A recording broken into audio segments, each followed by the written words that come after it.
All right, everybody, welcome to the show today. And as I said earlier, we're going to be interviewing Danyelle, and Danyelle is here with us today. Hello. Yes, great to see you today. Good to see you. Glad to be here. And like we said earlier, we're going to be touching on this whole child support topic. So, Danyelle, since you're my first guest on here, I want you, to give us your perspective on this whole child support deal. So the first question I have for you is, who do you think should be put on child support? I personally feel like the person who is, in technical terms, the non-custodial parent, which is the person who doesn't have the child full-time, should be paying child support. But I have different opinions, different views, understanding on both sides, because I've been in positions where child support has not been put in place and positions where it is put in place. So I can see both sides, but when it comes down to the end, I feel like it's very beneficial. And like you said earlier, you said that you see both sides. Can you give us an example of both sides that you're referring to? Yes, because I have a situation. So to be real technical, I have a child that I receive child support for. And it works what's best. It eliminates a lot of conflict, so a lot of arguments on what should be paid for, who should be paying for it, who should be doing what. And although I still see a lot of flaws in the agreement, and I still see that there could be more done outside of the court order, it just helps eliminate all of that extra bad vibes that come with stuff that's just left up in the air for opinions to decide. Okay. And can I just touch on the flaws in the agreement? The flaws in my agreement, mine personally, for instance, I get a set amount of child support that I get every month, and then a little on top of that to pay off the arrearments, which is back pay. Okay. And to me, a flaw, and I wouldn't say necessarily the court order, but in the way it's perceived from the father of my child, is that he doesn't have to do anything on top of what is in that court order. So nowhere in the court order does it say this is what is required and this is what you are limited to. So nowhere in the court order does it say you're paying so-and-so dollars amount and you are only limited to seeing your child this many days a year. Okay. It says that this is the amount that you're paid. You're required to have medical care for the child, to split medical costs if that is ever an occurrence, and that you are at least granted these days with your child out of the year. Those are your automatic rights. Nowhere in the court order says you are limited to these days, no more or no less. And I'm glad that you said that because, I think that's a misunderstanding that some people think as well, is like you're allowed those certain days. But if you're a parent, if you're both of y'all in agreement, then you can actually see your child more than the limit. Correct. So I have a situation to where the court order is in place and what I get is what I get. I'm fine. I make it work. I make it stretch. I don't ask for anything more, even in emergencies, birthdays, Christmas, nothing. But the physical aspect, which to me is more important and should be more important on both sides of parenting, mom and dad's side, if it's not his weekend, he's not getting him.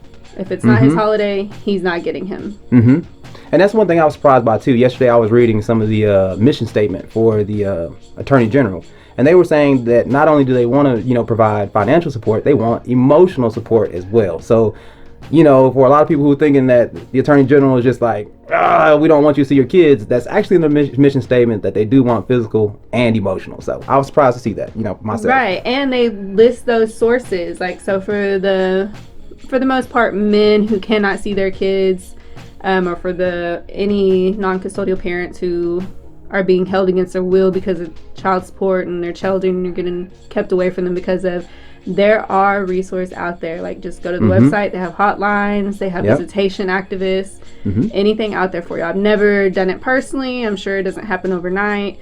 But if parents are serious about wanting to see their kids more often and to go by the court order, then those options are available. So I like that. So we're talking about, what parents can do to see their kids more and stuff like that. So when do you think someone should be put on child support?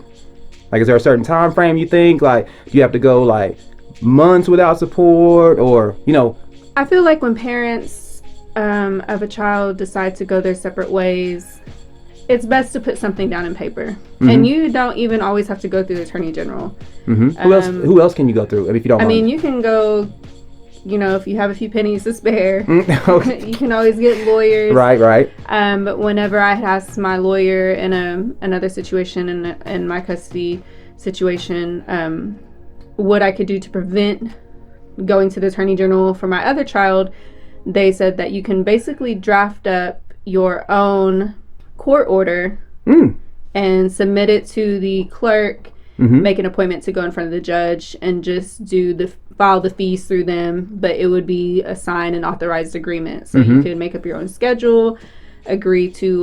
Now you are talking about you and the other parent can make your own agreement. Okay. Court order, go get it certified, stand by a judge. It does have to be technical and like I said, basically to the point and touch what a basic court order would. So visitations, medical costs, what happens if a child deceases or if the parents marry each other.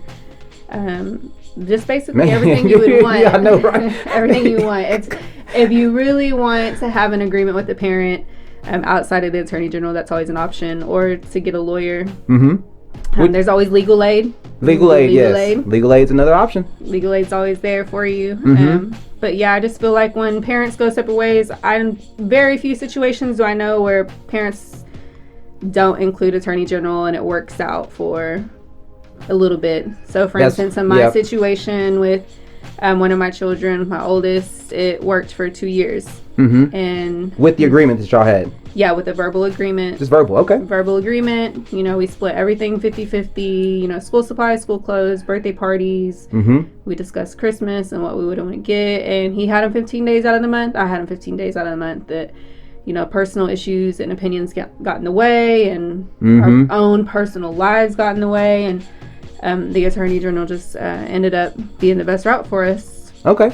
So, and so once you do go to the attorney general, how do they determine, who's going to pay and how much they're going to pay? Like you say, it's going to be with the non-custodial parent. That's who's going to receive the money. But how does the attorney general kind of base how they're going to charge the other person, I guess? You know what I'm saying? How do they figure out the way the money is split? From what I have read into it, it's usually a 20 to 30% of someone's income to a child. The part that I'm not sure about, so for instance, he has other children that he pays on. So I don't know if he pays 30% per child or if that 30% is split between the 3 children. Okay. And I'm pretty sure that's the way it is, if it makes sense, or if not, he'd be working for free. But right. I'm assuming his 30% of his check is split into 3 ways and we all get an equal amount. Okay.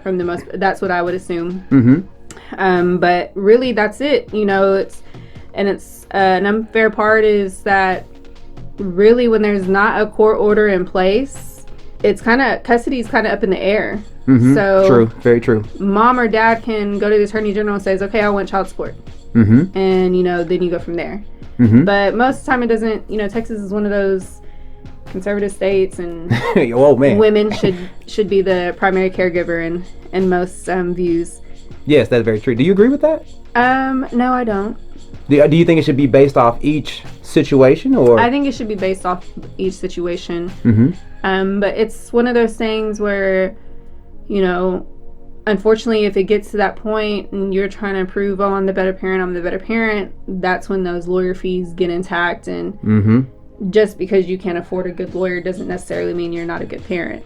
Very true. And that's very true. I've seen a lot of situations where good parents cannot afford good lawyers. And when you have the money to cough up the money for a good lawyer, you're going to win.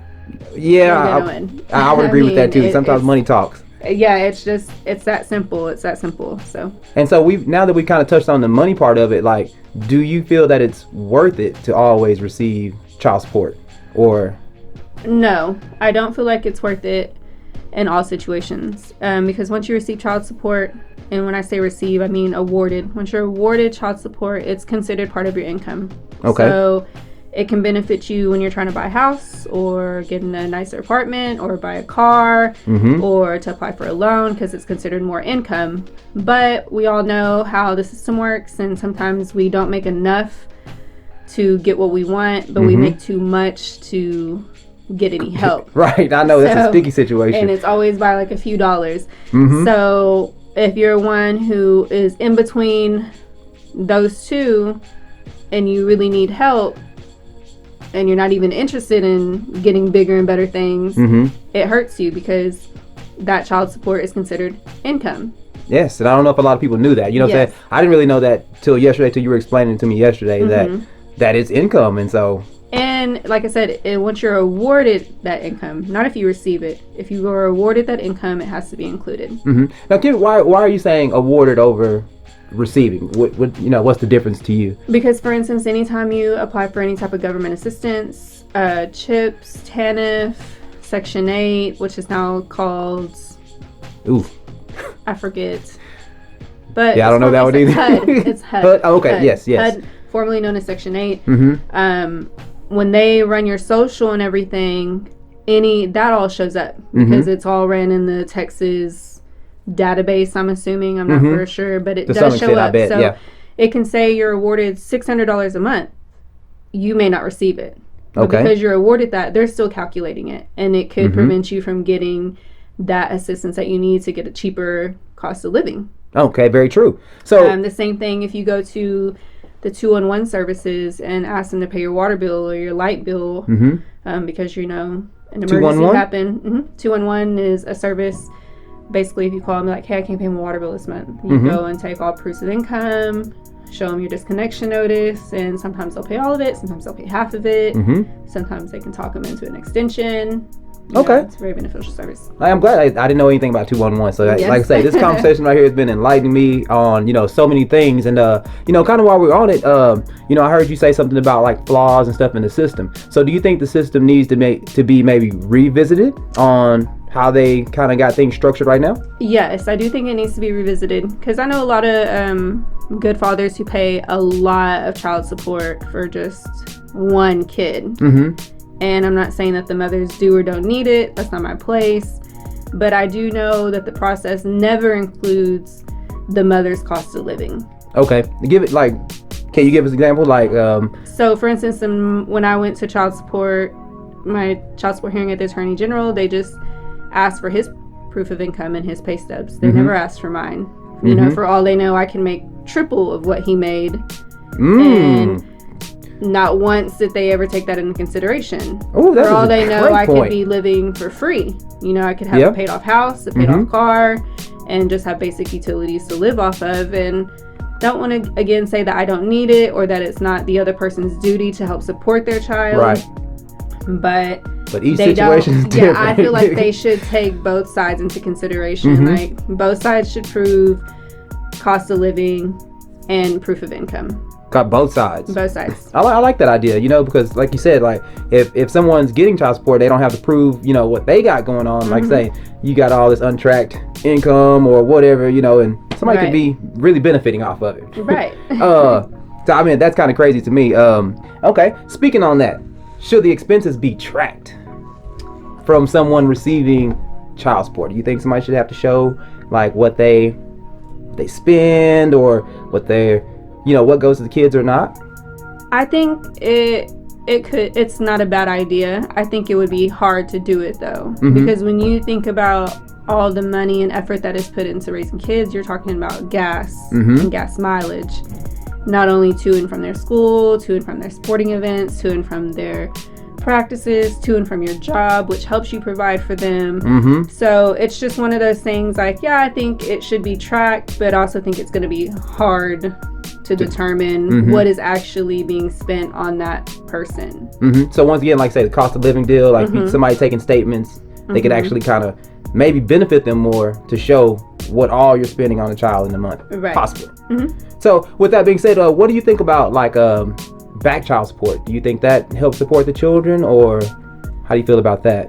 I don't want to say back child support helps support the children, and I do receive arrearment for one of my children, and I don't want to say that it's fair and unfair. I did compromise a lot, but it could really hurt the person who's paying child support because they're already paying the 30% plus the arrearment. So I can personally say that my arrearment gives me an extra $110 a month. But on top of that, over the years that the arrearment is sitting there, it builds 6% interest. Okay, give me a little example of that. What do you mean? So monthly, I believe monthly, could be yearly, I could be wrong, but back child support, the amount of child support that is just sitting there in arrearment builds interest. Very true. So, very true. I should know that for a fact myself. So you're paying more on back child support than what is actually even stated. And I feel like they do it to maybe try to make you pay more faster, so that the state can get their money back. Because a lot of back child support is not going to be waived if your child was ever receiving Medicaid. And that's unfortunate, but that's just the reality of it. That's a state thing that I think is completely unfair. Right, and I didn't know that until yesterday till you were explaining that too, that the state is trying to recoup maybe some of their money if, the non-custodial parent is not supporting their children, and then, the custodial parent has their kids on, housing benefits and, some of these other programs that you had, mentioned earlier. Somebody's got to pay it back. Yes. So, but now I do understand, kind of that better, and so you can waive all the extra back child support as far as what they were making at the time and what they're making now and averaging it out. But that minimum, which I believe is $50 a month, you cannot waive for not 1 month or 24 years, 18 years, doesn't matter. Okay. It's going to have to be paid if your child was ever on public assistance. Now, do you know, how many people do you think receiving, child support? Not trying to get too personal, but do you know a large number of people, or, what are some of the common things that, people talk about on child support? Are they usually happy with it, what they're getting, or do they feel that they're slighted more than enough? Like, how do you think most people feel about personally, my friends, I feel like, from my group of friends, from very close friends to just associates that receive child support, are always, I feel like for the most part, are satisfied with the amount that they get. But again, goes back to the person who's paying child support feeling that that's all they have to do. Correct. So I know girls who can get $1,200 a month in child support, and they're still losing their mind, trying to work 8 to 5, 9 to 6, get off, take the kids to practice, pick them up from practice, take them to tournaments on the weekends, pick them up from tournaments on the weekends, paying for this, paying for that. It's just like the $1,200 is enough to cover it, but again, the parent is not limited to the extra physical involvement that they could have. And I feel like that's where the frustration comes in, and that's where they feel like, oh, I need more money. And I don't feel like they actually need it. It's just if that's all they're willing to do, then they need to give more. Okay, yes. Because like you're saying, even if you do get $1,200, you still need somebody physically somewhere in there to maybe like pick your child up, take them somewhere, do this, do that, because you're only one person and you can only do, one thing at a time. So I can see how that could be, get kind of stressful for someone in that situation. Right. And that's like the example I gave you the other day. So like the amount that I get a month, if I did not have the help of my parents to pick up my son after school, the amount that I get from his dad would go straight to after school childcare alone. It would take up all of my child support. So then where comes in any extra physical help? Where comes in any money to cover for utilities that provide for him, food, his soccer equipment, his registration fees, gas to go to and from practice? That child support alone would go straight just to aftercare. So my parents are a blessing. Yes. But they also haven't always been retired.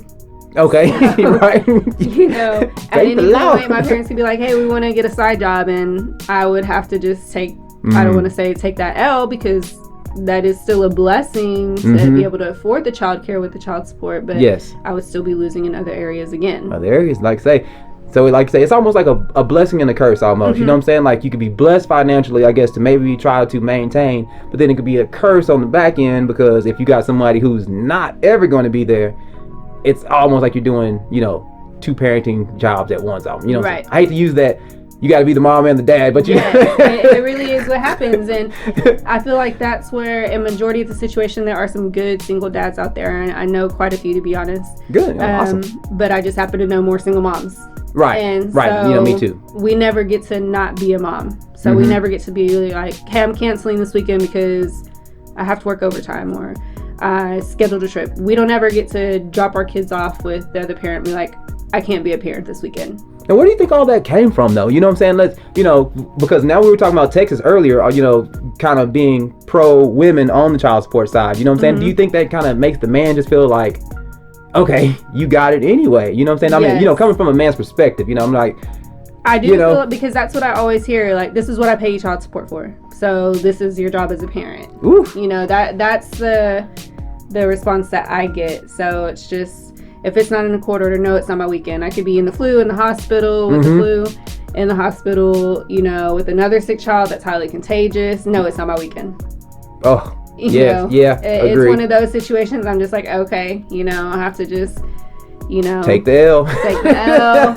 It's just and it's not even I wouldn't consider it a loss. Right. It's a great frustration, just because my biggest thing is like, what if I die? Mm-hmm. Can you handle what I do? Good question. By yourself. Mm-hmm. Without the $413 a month, because I'm going to be dead and you won't be getting it. Very true. Very true. Or any amount for that much. Mm-hmm. So would you be able to, like, if I die, can you do what I do? That's the question. That's the question. Mm-hmm. And from my perspective, looking over there, it's no, because there's always an excuse. Okay. And I can respect that. If you know what I'm saying, like, every situation is different, and you're only assessing your situation if you think it would, work out for your son or not. Mm-hmm. Have you seen this meme going around that says, that if you're on child support, then you really can't support your child and all that stuff? What do you think about that one? I don't agree with it, because, like I said, if I didn't get child support, I'd qualify for a lot more assistance. One way or another, I'm going to get it. Right? One way or another, I'm going to get it. So it's just up in the air, and I just feel like when women who are very dependent on the government, and even, I'm just going to say, any single parent or even grandparents, there's a lot of grandparents raising don't kids, forget them. Yes. And getting child support from the parents. I feel like when they are very dependent on the government and misusing that child support is when those perspectives and those memes and those comments get thrown out there, because it's a good way to look at it. I know a lot of people who can't afford having kids and they're still having them. Right. But that doesn't make them a bad parent. True, very true. It doesn't make them a bad parent. It doesn't mean that they don't need to have those kids.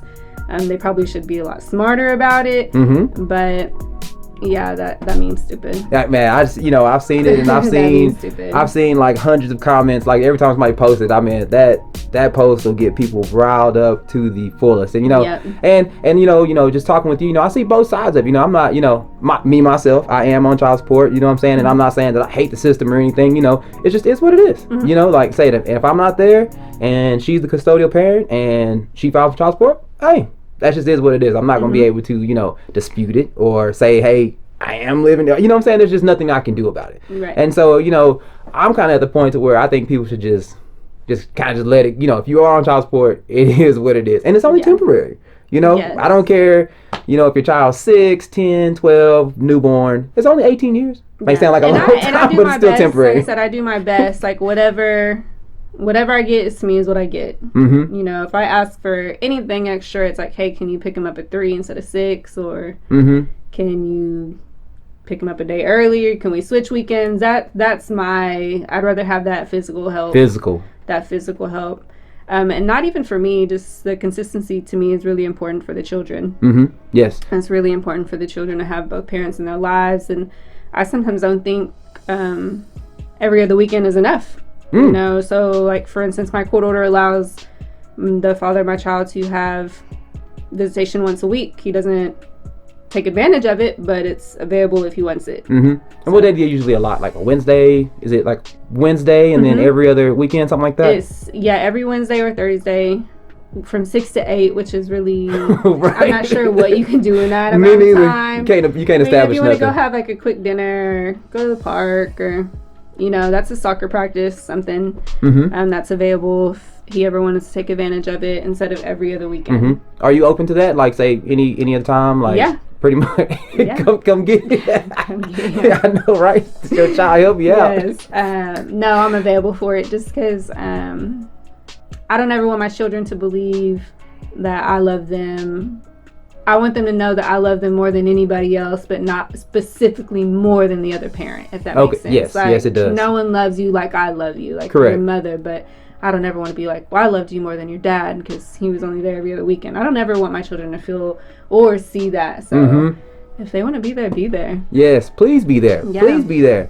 I'm glad that you dropped a lot of information on us. And you said like the Attorney General is a good place to go.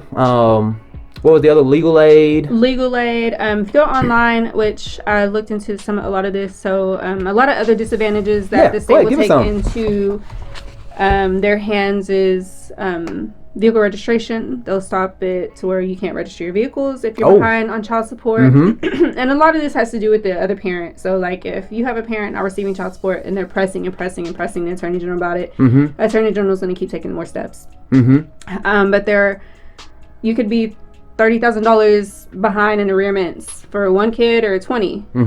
And your registration's behind. You only have to, from what I read, and this is on the Attorney General site. Yes, she got the paperwork right here. A $200 payment and a payment arrangement, and they'll lift your registration holding within 3 days. Okay, yes, and that is very true. And I know people who will avoid this for years. True. Years, they will avoid this. And the same thing with your driver's licensing. I don't think any of it's fair because like I said, I know a lot of good guys who are just really immature in their younger days, trying to do better now. Yeah. And a lot of the vehicle registrations and license suspensions just hold them back. Yes. Because that could be any license. You can't get a good job without a license. Agreed. It's on every application. Do you have a driver's license? And I seen that yesterday on the website. I mean, not just your driver's license as well. I mean, your business license as well. You know, insurance license. Yes. Any license that you have, they will they can put a hold on it. But you just have to call, and I feel like just put forth minimum effort into making arrangements, and I think the state will work with you. I think they will too. Like I say, because I was they helped me out too when I was, a little bit behind on mine. They did put a lien on my bank account though. So they will come. They will come. That is another thing.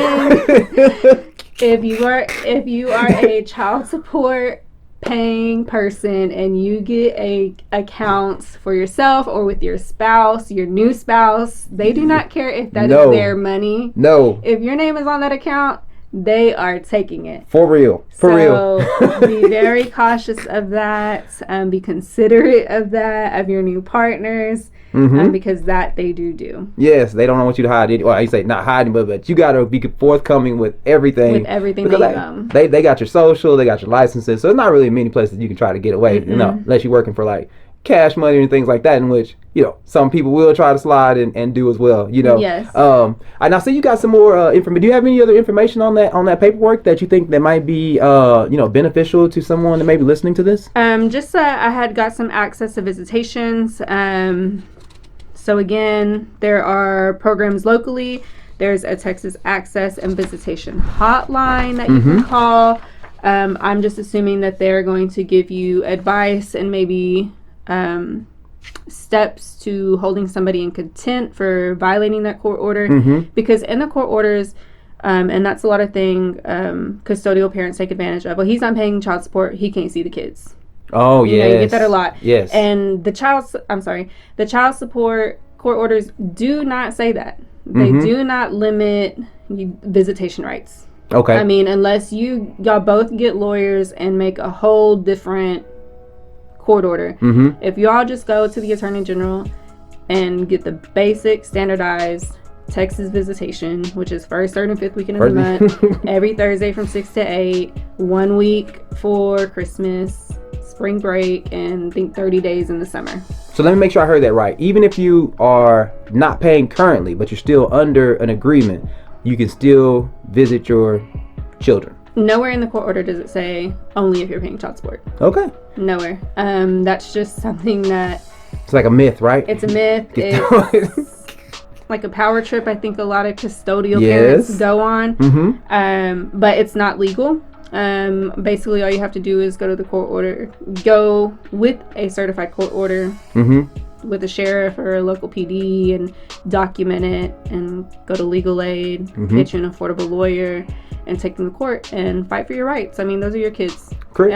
I feel like a lot of people get frustrated and get on these ego trips and forget them, forget this. Well, yeah, you can forget them, but remember your children. But always remember the children. So it's about the kids, but the toll-free number for visitation access is 866-292-4636. And English and Spanish, Monday through Friday, 1 to 5. Man, that is awesome. Danyelle, I thank you so much for being my first person that I've interviewed on this show. And I hope, everybody got some, useful information on it. And You're welcome. I enjoyed it so much. Thanks for being here. Thank you. Have a good one.